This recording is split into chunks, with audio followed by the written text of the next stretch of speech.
Welcome back रिस बिरियान को ताकुस अभय share. तो आज मैं चाहेन की कंप्लीट स्टोरी बताने वाला हूँ, कैसे वो एस रैंक हंटर से जिन्हों की लुगाई बनी। तो आपको इस वीडियो में भर भर के स्पॉइलर होंगे, तो वीडियो पे इस पर देखना। तो चाहेन की स्टोरी जानने से पहले आपको उसकी बेसिक पावर्स एंड पर्सनालिटी के बारे में पता होना चाहिए। तो चाहेन की पर्सनालिटी के बारे में बात करें तो वो एक काइंड हार्ट बंदी है जो दूसरों की केयर करती है। लाइक माइनर्स की सेफ्टी के लिए डंजन में रुक जाना, और वो जल्दी इरिटेट भी हो जाती है। पर कुछ भी गवार बंदी क्यूट तो है। चाहेन की पावर्स के बारे में बात करें तो एस रैंक हंटर होने की वजह से उसके पास स्ट्रेंथ स्पीड तो है, साथ में वो माना को स्मेल भी कर सकती है और एक अच्छी शॉट्समैन भी है। और हाँ, एक बात और, चाहेन हंटर्स गिल्ड की वाइस गिल्ड मास्टर भी है। तो चलो मैंने स्टोरी की तरफ बढ़ते हैं। चाहेन की फर्स्ट अपीयरेंस मांगा के चैप्टर नंबर 65 में हुई थी, जहाँ वो हंटर गिल्ड के मेंबर के साथ डंजन क्लियर करने आई थी। फिर डंजन के सारे मॉन्स्टर को मारने के बाद बस डंजन बॉस को छोड़कर, क्योंकि उसको मार देते तो गेट बंद हो जाता और माइनर्स माना कलेक्ट नहीं कर पाते। क्योंकि चाहेन एस रैंक हंटर थी तो वो वहीं रुक जाती है ताकि वो माइनर्स की सेफ्टी को इंश्योर कर सके। चाहेन की पहली मुलाकात उसके प्यार जिन्बू से यही हुई थी, जो एज अ माइनर आया था, क्योंकि उसे ए रैंक गेट के बॉस को मारकर मनी कलेक्ट करनी थी जिससे कोई वो वेपन ले सके।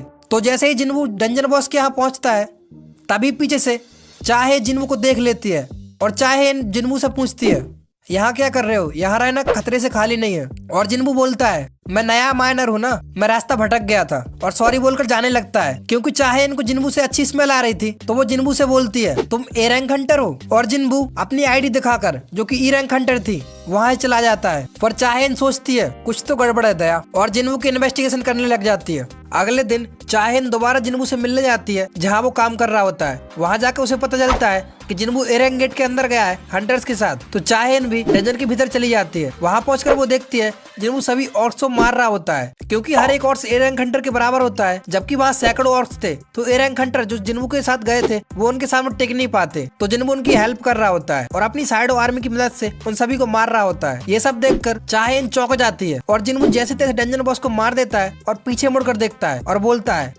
चाहेन आप यहाँ कब आए? और चाहेन बोलती है, स्वागत तो करो हमारा। क्योंकि जिन्बू ने सभी हंटर्स की जान बचाई थी तो सभी डिसाइड करते हैं कि वो जिन्बू की आइडेंटिटी छुपाए रखेंगे कि उसने ए रैंक गेट को अकेले ही संभाला है। नेक्स्ट टाइम चाहेन सीधे जूजू आइलैंड आर्क में दिखाई थी। जूजू आइलैंड के बारे में शॉर्ट में बताऊं तो वहाँ कुछ साल पहले एक एस रैंक गेट अपीयर हुआ था, जिसे क्लियर करने के लिए एस रैंक हंटर गए थे, लेकिन वो डंजन बॉस आंट क्वीन को नहीं हरा पाए थे, जिससे डंजन वहीं खुला रह गया और आंट्स टाइप मॉन्स्टर ने उस आइलैंड पर कब्जा कर लिया। प्रेजेंट टाइम में उन आंट्स की सेकंड जनरेशन बहुत जल्दी इवॉल्व हो रही है, जो उड़ भी सकती है। इसलिए उनको मारने के लिए जापान और कोरिया के S rank Hunter Juju island पर जाते हैं, जिनमें से ऑफकोर्स चाहेन भी एक थी। आइलैंड पर जाने से पहले सभी हंटर गैदर होकर वार्म अप करने के लिए एक दूसरे से फाइट करते हैं, जहां पहले 1v1 फाइट होती है, लेकिन फिर कोरिया के 4 हंटर, जिनमें चाबी शामिल थी, और जापान के 4 हंटर आपस में फाइट करते हैं, जहां सभी हंटर एक दूसरे से फाइट कर रहे होते हैं और चाकी सबसे पहले इस हंटर से फाइट होती है। इसका मुझे नाम तो याद नहीं है, तुम लोग को याद हो तो कमेंट कर देना। जिसे चाहेन बहुत बुरी तरह से इंजर्ड कर देती है। फिर एक और जापान का एस रैंक हंटर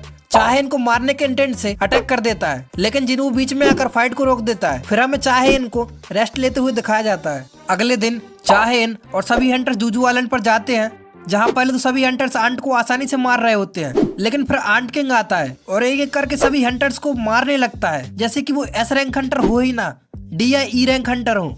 और वहाँ चाहेन, चोई जंगुन और कुछ और हंटर्स आंट्स को मारते हुए आंट क्वीन तक पहुंच जाते हैं और फिर सभी की आंट क्वीन से फाइट होती है, जहां इन दी एंड चाहेन अपनी शॉर्ट डांस और शॉर्ट ऑफ लाइट टेक्निक से आंट क्वीन को मार देती है।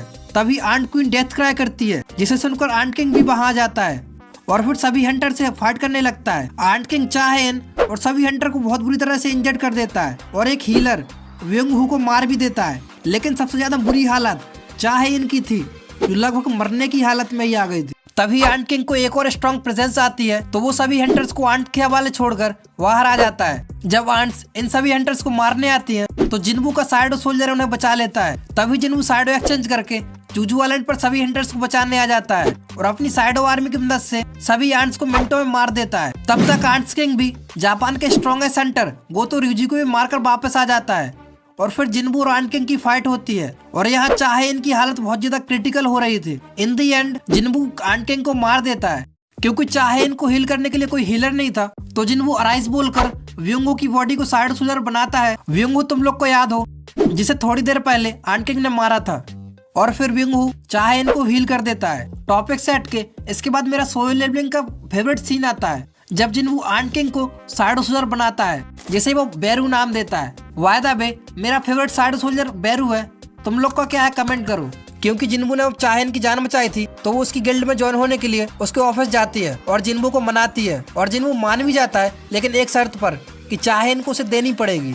अबे साले सॉरी कि चाहेन को उसके एक शैडो सोल्जर को हराना होगा और वो मान जाती है। और फिर एग्रेस और चाहेन की फाइट होती है, जिसे आसानी से चाहेन जीत जाती है और कहती है बस यही था तुम्हारा स्ट्रॉन्गेस्ट शैडो सोल्जर। फिर जिन्बू अपने स्ट्रॉन्गेस्ट शैडो सोल्जर बेरू की फाइट चाहेन से कराता है। पहले तो वो बेरू को अच्छी टक्कर दे रही होती है, लेकिन फिर बेरू के माइंड में आंट क्वीन का ऑर्डर आता है कि सबको मार दो। फिर वो चाहेन को मारने के इंटेंट से फाइट करने लगता है। फिर जिन्बू बेरू को रोक देता है और दोनों की फाइट यहाँ ओवर हो जाती है। फिर जिन्बू चाहेन से पूछता है तुम क्यों इतना डेस्परेट हो मेरी गिल्ड में ज्वाइन होने के लिए, क्या तुम मुझे लाइक करती हो? और चाहेन जवाब देती है हाँ मैं करती हूँ। तो यहाँ से दोनों एक दूसरे को लाइक करने लगे थे। सीन शिफ्ट होता है और हम चाहेन को देखते हैं कि वो जिन्बू के बारे में सोच रही होती है। तभी उसे याद आता है कि विंगहू ने उससे कुछ कहा था। फिर चाहेन जिन्बू के यहाँ जाती है और उसे बताती है कि जब विंगहू उसे हील कर रहा था तो वो उसे दिखा था और वो मुझसे बोल रहा था कि उसे डार्कनेस खींची जा रही है और जिन्बू को उसकी ट्रू शैडो आर्मी के बारे में बता देना। तो यार इसके बाद जिन्बू कुछ इस प्रकार से चाहेन पर नजर रखने लगता है। रहा नहीं जाता, तड़प ही ऐसी है ना। अब सीधे चाहेन डबल डंजन आर्क में दिखती है और हाँ अभी तक जिन्बू 100 लेवल क्रॉस कर चुका है, जिससे वो डबल डंजन या कहें तो कार्डियन टेम्पल जाता है, जहाँ उसकी फाइट आर्किटेक्ट से हो रही होती है। और यहाँ बाहर चाहेन और सर्विलेंस टीम को जब इसके बारे में पता चलता है तो वो भी डबल डंजन में जाते हैं, जहाँ अभी तक जिन्बू आर्किटेक्ट को हरा चुका होता है और अभी आइसबॉर्न की झलक देख रहा होता है। तब वो अनकॉन्शियस था। तभी आर्किटेक्ट चाहेन और बाकी हंटर्स को देखता है और उन पर अटैक कर देता है। वहाँ 2 एस रैंक हंटर चाहेन और चोई जंगुन थे, लेकिन वो आर्किटेक्ट के सामने टिक नहीं पा रहे थे।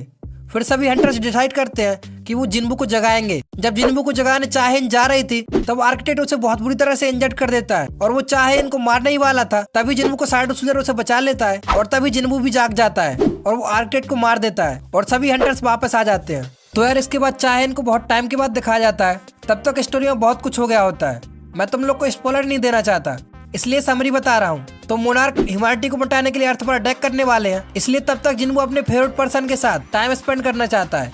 इसके बाद ही हमें चाहेन को दिखाया जाता है जो तलवारबाजी की ट्रेनिंग ले रही होती है। तभी उसे जिन्बू का कॉल आता है। फिर दोनों आपस में क्वालिटी टाइम स्पेंड करते हैं, लाइक घूमना, राइड करना। और जब दोनों खाना खा रहे होते हैं तभी जिन्बू को कॉल आता है कि थॉमस आंद्रे जो कि नेशनल लेवल हंटर है, उसकी किसी से फाइट हो रही होती है। जिन्बू समझ जाता है कि मोनार्क ने अटैक कर दिया है और वो वहां से चला जाता है। इसके बाद चाहेन के 2 ही सीन है टाइम रीसेट होने तक, जिसमें वो बस जिन्बू के बारे में सोच रही होती है। फिर जब जिन्बू कफ ऑफ रीइंफोर्समेंट का यूज करके टाइम को 10 साल पीछे लाता है, तब सभी ह्यूमंस के साथ साथ चाहेन की भी मेमोरी रीसेट हो जाती है। फिर कई साल बाद चाहेन को दिखाया जाता है जो बैठी हुई होती है, क्योंकि उसके पैर में दौड़ने की वजह से इंजरी आ गई होती है। तभी जिन्बू आता है और उसके पैर को ठीक करता है। फिर टाइम फास्ट फॉरवर्ड में हो जाता है, जहाँ दोनों एक दूसरे से मिलते हैं, डेट करते हैं।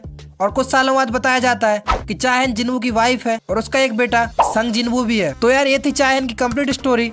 अगर आप लोग अभी तक इस वीडियो में बने हैं तो आरिगातो। और तुम्हें थोड़ा सा भी वीडियो अच्छा लगा हो तो वीडियो को लाइक और चैनल को सब्सक्राइब कर देना और नेक्स्ट वीडियो के लिए कंटेंट कमेंट कर देना। पीस।